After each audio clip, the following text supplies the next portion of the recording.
Master minds commerce చదవాలనుకునే 10th inter విద్యార్థుల తొలి ఎంపిక.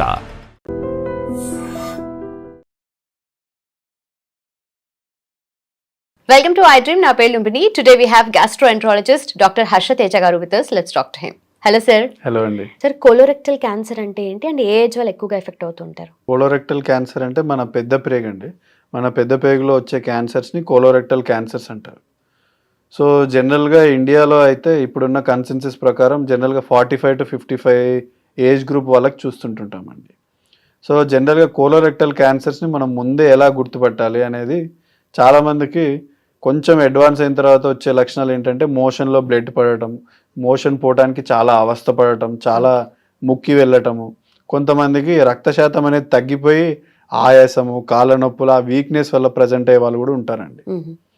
సో ఎప్పుడైతే మేజర్గా సిమ్టమ్స్ ఏంటంటే మోషన్, వాళ్ళు రోజు పోయే మోషన్ ఇన్ని రోజులు నార్మల్గా వెళ్ళి సడన్గా కష్టపడటం, లేకపోతే ఒక 4 రోజులు మోషన్ రాకపోవటం, ఇంకొక 4 రోజులు బాగా లూజ్ మోషన్స్ అవ్వటం, ఇలా ఆల్టర్నేటింగ్ హ్యాబిట్స్ ఉన్న, మోషన్లో బ్లడ్ పట్ట, లేకపోతే సడన్గా బరువు తగ్గిపోవటము, వీటన్నిటికీ ఇవి స్టాండర్డ్ కోలోరెక్టల్ క్యాన్సర్స్కి ఉండే లక్షణాలండి. సో ఇవన్నీ రాకముందే మనం ఎలా కనిపెట్టాలనేదే స్క్రీనింగ్ అంటారండి. సో మన నేషనల్ ప్రోగ్రామ్స్లో ఇప్పటికైతే ఇండియాలో కోలోరెక్టల్ క్యాన్సర్ స్క్రీనింగ్ ప్రోగ్రామ్ లేదండి.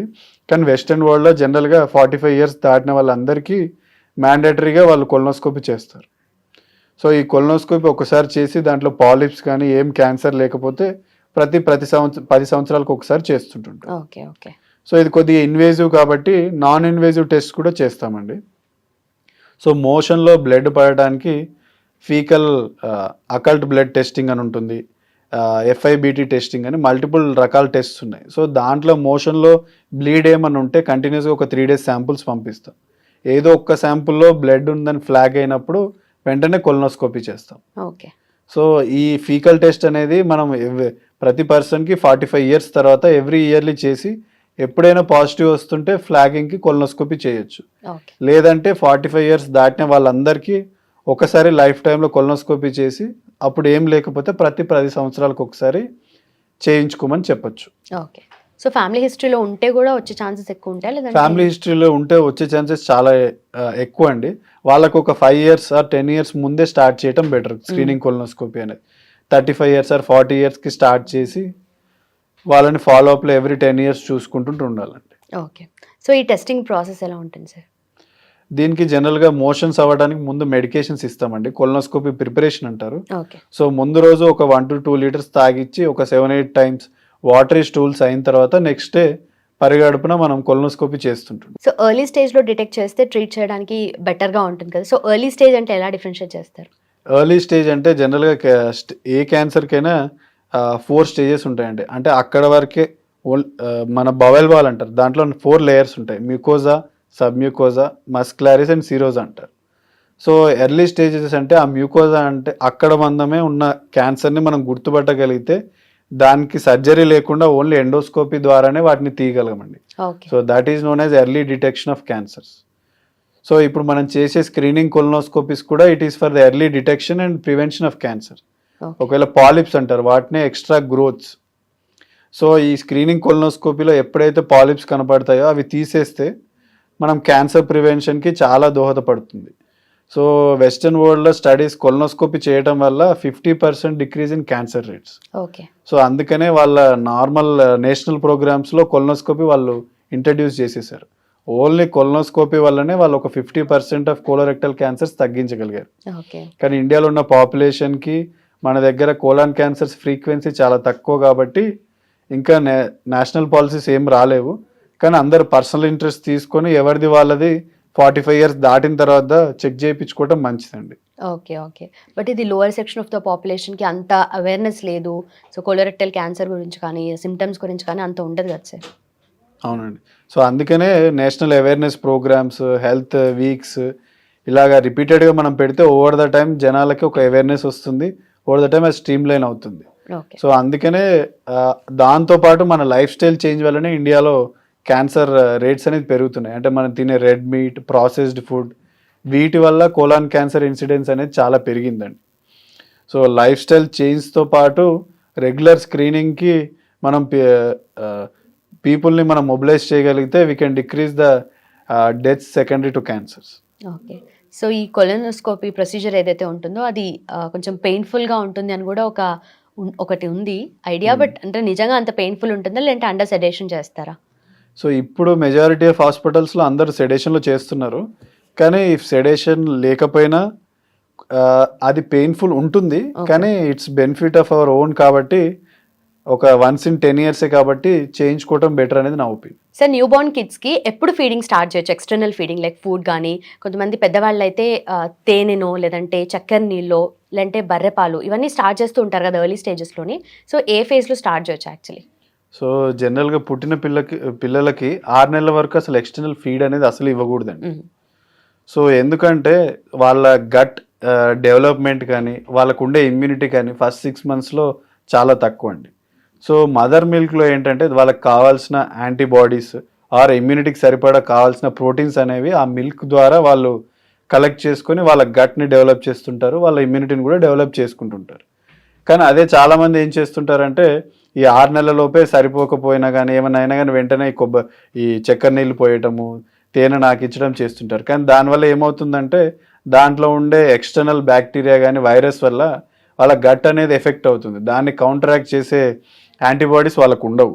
సో దానివల్ల వాళ్ళకి లూజ్ మోషన్స్ అవ్వటము, చిన్నపిల్లలకి ఇన్ఫెక్షన్స్ ఎక్కువ రావటము ఇలా అవుతుంది. సో ఫస్ట్ 6 months ఎప్పుడైనా కానీ మీరు ఎక్స్టర్నల్ ఫీడ్స్ అనేది అవాయిడ్ చేయాలండి.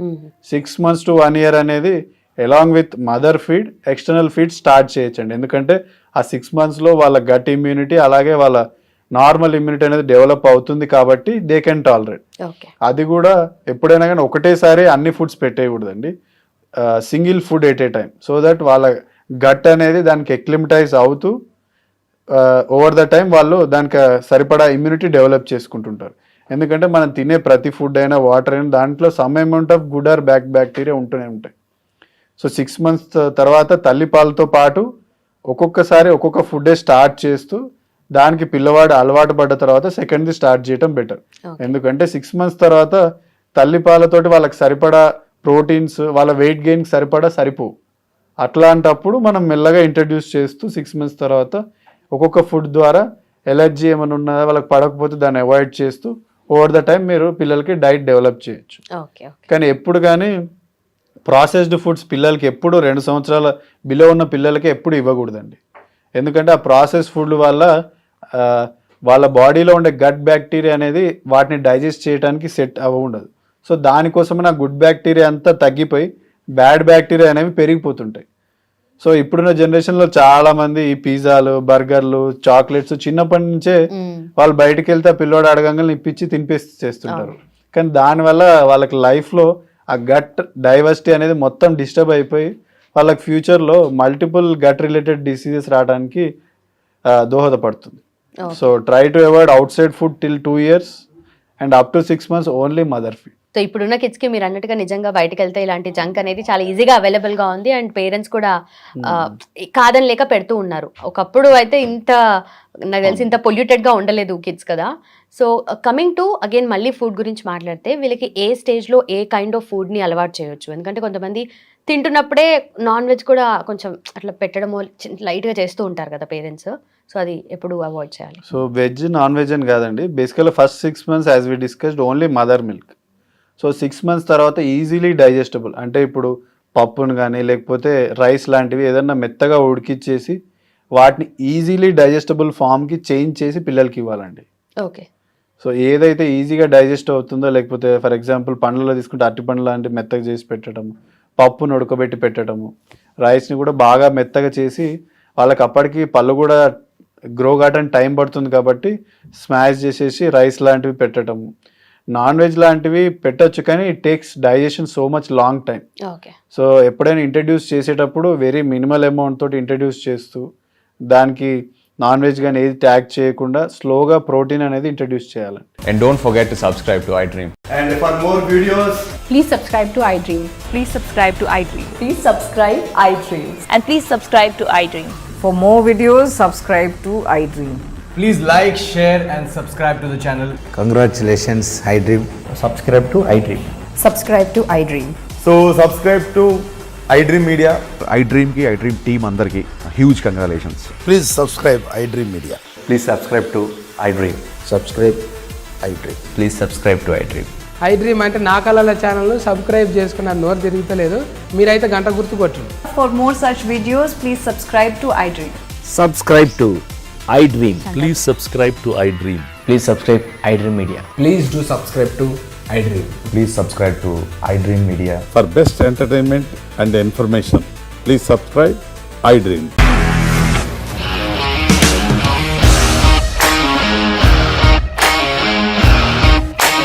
ఇండస్ట్రీలో కమిట్మెంట్ ఇష్యూస్ వస్తే నీకు కూడా వచ్చినట్టు? మార్నింగ్ తీసుకెళ్ళానంటే కొద్ది పడేసారు.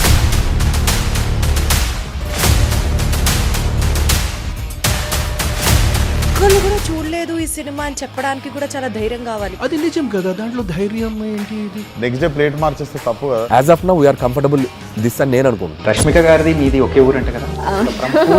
నీకు కోపం వచ్చిందంటే బాగా తిట్టేత్తరా? తిట్టేద్దామండి.